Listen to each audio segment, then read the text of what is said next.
নমস্কার, আমি রণজয়। নমস্কার, আমি শ্যামপ্তি। কলকাতা টিভিতে আপনাদের সকলকে স্বাগত। আর আজকে আমরা দুজনে এই মুহূর্তে রয়েছি সপ্তমীর দুপুরে। তো সপ্তমী কিরকম কাটতো ছোটবেলায়? ছোটবেলায় সপ্তমী দেখো, আমার কাছে তো পুজো মানেই খাওয়া দাওয়া আর একটু সাজগোজ। সপ্তমীর দিন এরকম ক্যাজুয়াল কোনো আউটফিটই পরতাম। সকালবেলা মায়ের হাতে রান্না দিয়ে পুজোটা শুরু হতো আর কি। লুচি, নারকেল দিয়ে ছোলার ডাল, আর তার সাথে যে কোনো একটা ভালো একটা মিষ্টি, মানে রসগোল্লা কিংবা ওটাকে কি বলে বলো না, খাবারের বিজ্ঞাপন হচ্ছে না। তুই মোটামুটি খাবারে যা শুরু করেছিস, একটা দিন চলে যাবে তোর এই খাবারের ম্যানিফেস্টেশন শুনতে শুনতে। পুজো মানেই হচ্ছে আমার কাছে খাওয়া দাওয়া আর সাজগোজ, আর তার সাথে বন্ধু বান্ধবদের সাথে, স্কুলের বন্ধু বান্ধবদের সাথে একটু বেরোনো হতো। এইভাবেই কেটে যেত। মানে খাবার নিয়ে বললি 15 মিনিট, বন্ধু নিয়ে বললি 1 সেকেন্ড। আমার কাছে সপ্তমী, আমার বাড়ি যেহেতু মধ্যমগ্রামে আসল বাড়ি, তখন তো এখানে থাকতাম না। তো সপ্তমীতে অ্যাকচুয়ালি আমরা সবে ওই না একদম প্রাথমিক দিক, মানে অলমোস্ট পঞ্চমী অবধি সমস্ত স্কুলের কোচিং টোচিংগুলো খোলাই থাকতো। ষষ্ঠী থেকে অ্যাকচুয়ালি সমস্ত শুরু হতো আর কি প্ল্যানিংগুলো। আমার মহালয়া থেকে সব বন্ধ। আমাদের অত ছুট ছিল না রে। তো এই আমাদের ষষ্ঠীতে এরকম হয়েছে, ক্লাস করিয়েছে, কিন্তু সপ্তমী থেকে যে বুঝতাম যে এই আর কেউ বাড়ির লোক সেরকমভাবে প্রেশার ক্রিয়েট করছে না।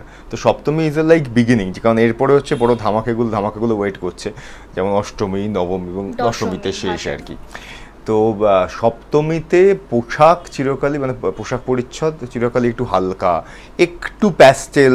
এটা একটু যদি যেমন আজকেও একটু হালকা প্যাস্টেল, মানে পুরোপুরি আমাদের একটা ছোঁয়া আছে, ওই ঘরানায় আছে এটা। এবং তার সাথে সেদিন না একটুখানি অল্প খাওয়া দাওয়া, মানে এটা আমাদের ছিল। কারণ হচ্ছে হ্যাঁ, সকালে হয়তো একটুখানি হয়তো রুটি হলো, লুচি হয়তো হলো না, কারণ অষ্টমীর দিন সকালে যেহেতু লুচি খেতে হবে, ওটা ম্যান্ডেটারি। ঠিক আছে, অষ্টমীর ভোগ আছে, খাবার আছে, রাত্রিরে আবার কোনো রেস্টুরেন্টে গিয়ে খেতে হবে, ওটা একটা ব্যাপার রয়েছে। তো মোটামুটি সপ্তমীটা হচ্ছে জাস্ট হালকা, নিজেকে জাস্ট ফুয়েলটা সবে গাড়িতে লোড করে গাড়িটা জাস্ট চলা শুরু করেছে। এই অষ্টমী থেকে শাঁসা করে গাড়িটা ছুটবে আর কি। এটা মোটামুটি প্ল্যান। আর এবারের কি প্ল্যান পুজোতে, মানে সপ্তমীর দিনটা?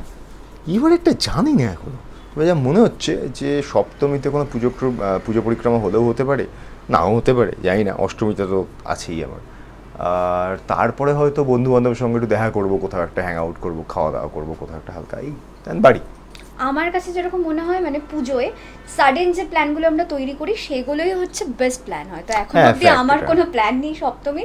দেখা যাক, কেউ ফোন টোন করলে চলে যাবো আড্ডা দিতে।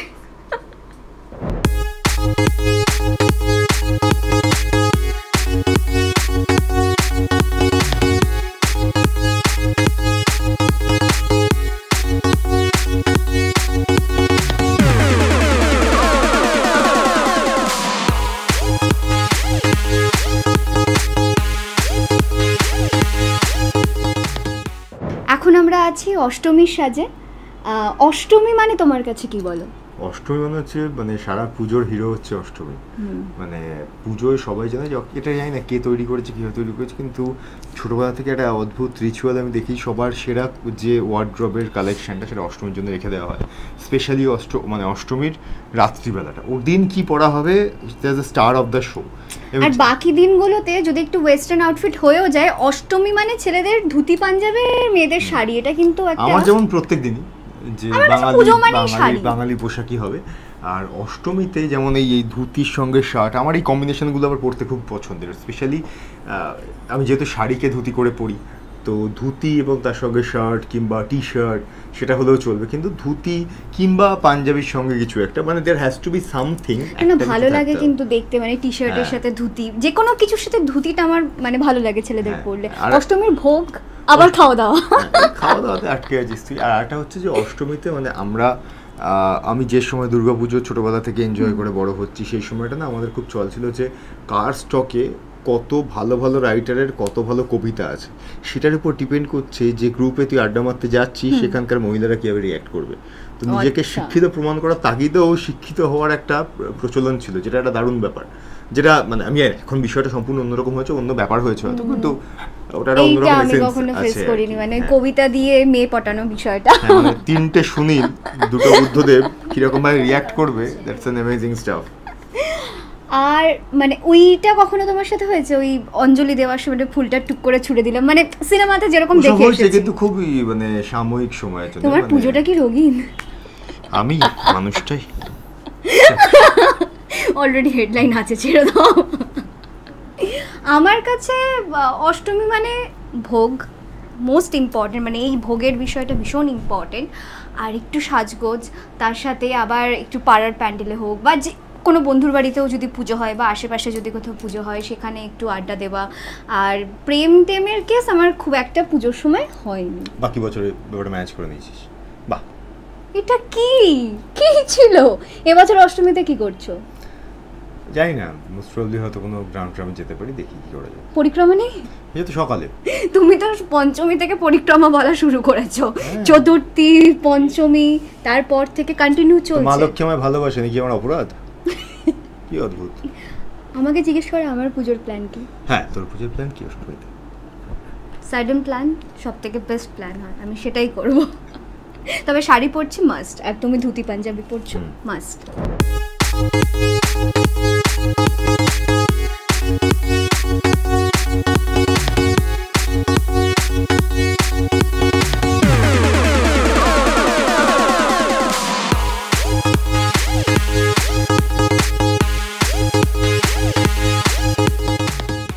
পুজো শেষ হয়ে এলো, আজকে নবমী, আর নবমী মানেই একটা মন খারাপের বাতাবরণ চারিদিকে।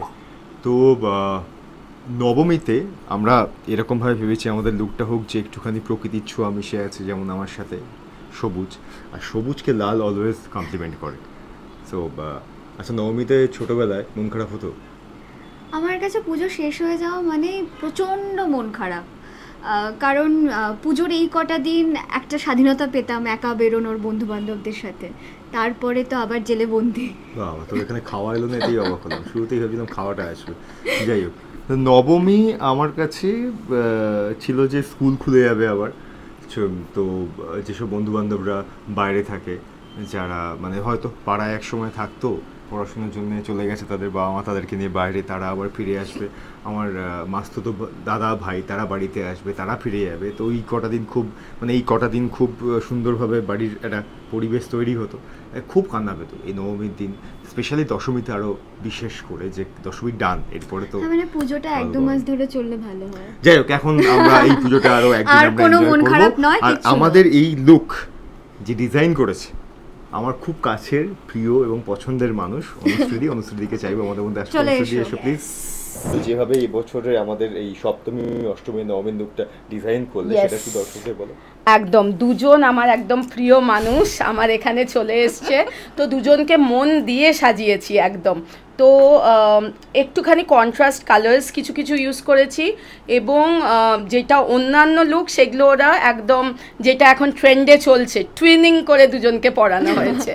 তো আর এমব্রয়ডারি পার্ট তো মেয়েরা সবসময় খুব সুন্দর করে, আর ওদের কথা মাথায় রেখে করা হয়েছে হ্যান্ড এমব্রয়ডারি মেটেরিয়ালে, সব হ্যান্ড ওভেন হ্যান্ডলুম। ওয়েস্ট বেঙ্গলের স্পেশালিটি আমাদের জামদানি, খাদি, এগুলো তো কালেকশনে আছেই। আর আপনারা বলুন কেমন লাগছে? অসাধারণ। ভালো লাগে আমার তোমার কস্টিউম পরলে, তোমার যে কোনো ওয়ার্ড্রোব এত পরে কমফোর্টেবল, এত আরাম। আমি প্রথমবার তোমার কস্টিউম পরছি, তো শুটিং এ জেনারেলি আমরা এরকম, আমি ভীষণভাবে ফিল করবো বাবা আবার ভারী জামা কাপড় পরতে হবে, কতক্ষণে খুলবো, এটা পরে মনে হচ্ছে আমি পরেই থাকি, বাড়িই চলে যাই। Thank you so much. এবং আমি দুজনকে সাজিয়ে আর কি এত খুশি যে এত মানে সবাই দেখলেই বুঝতে পারবে প্রত্যেকটা লুকে দুজনকে অসাধারণ লেগেছে। Thank you so much. আসছে বছর আবার হবে।